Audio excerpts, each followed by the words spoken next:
হযরত ইব্রাহিম আলাইহিস সালাতু ওয়াস সালামের পরীক্ষা দিয়েছেন। একটা পরীক্ষা হযরত হাজেরাকে আর হযরত ইসমাঈল আলাইহিস সালাতু ওয়াস সালামকে রেখে যখন আসতেছিলেন, এখানেও তো হযরত হাজেরা পরীক্ষা দিয়েছেন। দুধের বাচ্চা, অল্প কয়েকটা খেজুর আর একটা মশক পানি। এক মশক পানি, একটা মশকে আর কয় লিটার পানি নেব? কয় লিটার পানি নেব?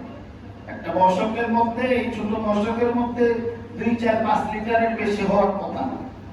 এতটুকু পানি আর একটা পুটলির মধ্যে কিছু খেজুর দিয়া সুজা জনমানবহীন মরু প্রান্তরে রেখে যখন হযরত ইব্রাহিম আলাইহিস সালাম রওনা দিয়েছেন এবং মারওয়া আর সাফার মাঝখান দিয়ে জান্নাতুল মুআল্লা গুরুস্তান মসজিদে জিন যেখানে আছে একটু আগে মাদআ নামক স্থান আছে, এখানে দাঁড়াইয়া দোয়া করছিলেন।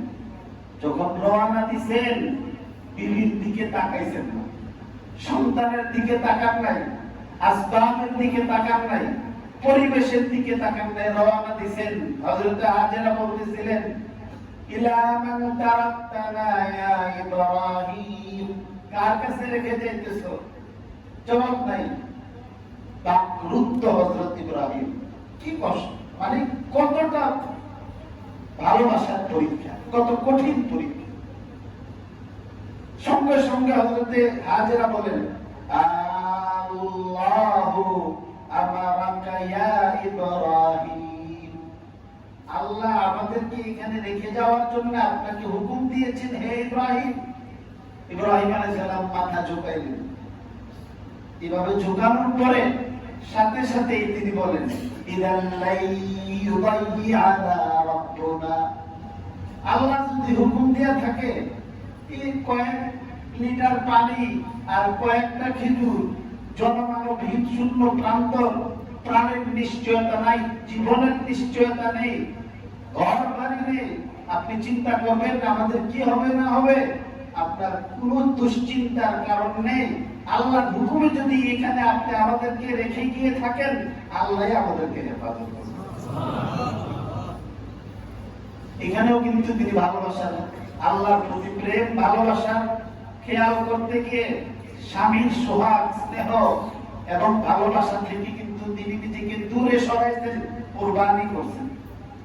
হযরত ইব্রাহিম আলাইহিস সালাম মাথার মধ্যে গিয়ে দোয়া করছেন, রব্বানা ইন্নী আসকানতু মিন যুররিয়্যাতি বিওয়াদিন গায়রি যী যার'ইন ইনদা বাইতিকাল মুহাররাম রব্বানা লিয়ুকিমুস সালাতা ফাজআল আফইদাতাম মিনান নাসি তাহফি ইলাইহিম ওয়ারযুকহুম মিনাস সামারাতি লাআল্লাহুম ইয়াশকুরুন। আল্লাহ, তুমি তো জানো তোমার পবিত্র ঘর কাবা শরীফের সন্নিকটে খানা পিনা আসবাব ছাড়া, ফল ফসল ছাড়া আমার কলিজার টুকরা ইসমাঈল, আমার প্রাণাধিকা প্রিয় স্ত্রী হাজেরাকে তোমার ঘরের কাছে আমি পুনর্বাসিত করতেছি। এরা যেন এখানে স্থায়ীভাবে অবস্থান করে তোমার ঘর আবাদ করে। আল্লাহ, তোমার ঘর আবাদ করার জন্য এদেরকে রাখছি, আল্লাহ এদের রিজিকের ব্যবস্থা করে। মসজিদের মধ্যে ইমাম সাহেব থাকে, মুয়াজ্জিন সাহেব থাকে, খাদেম সাহেব থাকে, এরা মসজিদ আবাদ করতেছে। ইখলাসের সঙ্গে মসজিদ আবাদ করার ফিকিরে যদি কোনো ব্যক্তি থাকে, সেও মরবে না, তার সত্য গোষ্ঠীও না খায় মরবে না।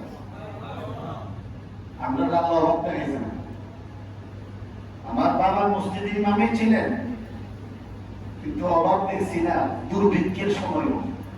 অভাব দেখবো তো দূরের কথা, দুর্ভিক্ষের সময়ও মসজিদের মিম্বরের মধ্যে বসে অভাবী লোকদেরকে বেহিসাব খাবার দিছে, টাকা দিছে।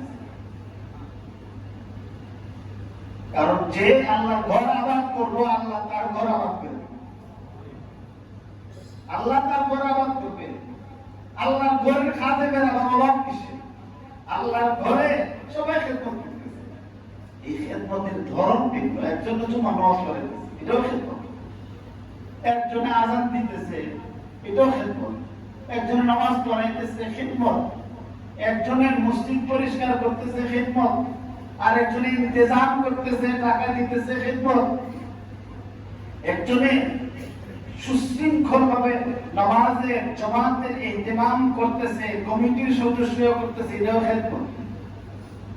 কপাল আল্লাহ যারা পছন্দ করছে এরই আইন এখানে লাগাইছে। এটাকে যদি খিদমত মনে করে, আল্লাহর ঘর আবার তাকে যদি নিয়ামত মনে করে, আপনি ব্যবসায়ী হইতে পারেন, কিন্তু আপনি ব্যবসায়ীর চেয়ে আপনার বড় পরিচয় আপনি আল্লাহর ঘর আবাদকারী একজন খাদেম। আপনার অভাব আসবে না, আপনার ছেলে মেয়েরা পথে বসবে না। এটাকে আল্লাহরে খুশি করার জন্য হচ্ছে। আল্লাহ হযরত ইব্রাহিম আলাইহিস সালাম দোয়া করছেন যে আল্লাহ ফাজাল আফইদাতাম মিনান নাসি তাহফি ইলাইহিম, আল্লাহ সারা পৃথিবীর মানুষের অর্থগুলোকে, হৃদয়গুলোকে তাদের দিকে ঝুঁকিয়ে দাও। এখানে যারা আসছেন একজন বলেন তো এবং ইব্রাহিম আলাইহিস সালামের ভালোবাসা যার দিলে নাই, কেউ পাইবেন? ইসমাইল আলাইহিস সালামের ভালোবাসা নাই এমন লোক পাইবেন না। হযরত হাজেরার ভালোবাসা নাই পাইবেন। কেন? আল্লাহ সারা পৃথিবীর মানুষের হৃদয়ের মধ্যে তাদের ভালোবাসার রাজত্ব প্রতিষ্ঠিত করে দিয়েছে।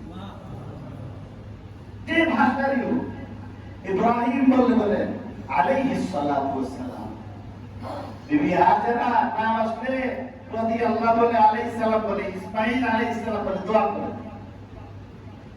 আল্লাহ পাক রব্বুল আলামিন হযরত ইব্রাহিমের দোয়া কবুল করে একটা দুধের বাচ্চার জন্য আর তার মার জন্য কিছু খাবার দিয়েছেন। কয়জনের জন্য? দুইজনের জন্য। এই দুইজনের জন্য বরাদ্দ করা খাবার কিয়ামত পর্যন্ত আগত মক্কা মদিনার সমস্ত জায়গির সারা পৃথিবীর মানুষ খেয়ে শেষ করতে পারছে না, পারত। আরবে বলে যে এখন গড় মাথাপিছু আয়ের দৃষ্টি হিসাবে পৃথিবীর সবচেয়ে ধনী দেশ কাতার। বলে এটা আসলে সৌদি আরব, এরা সম্পদের হিসাব দেয় না।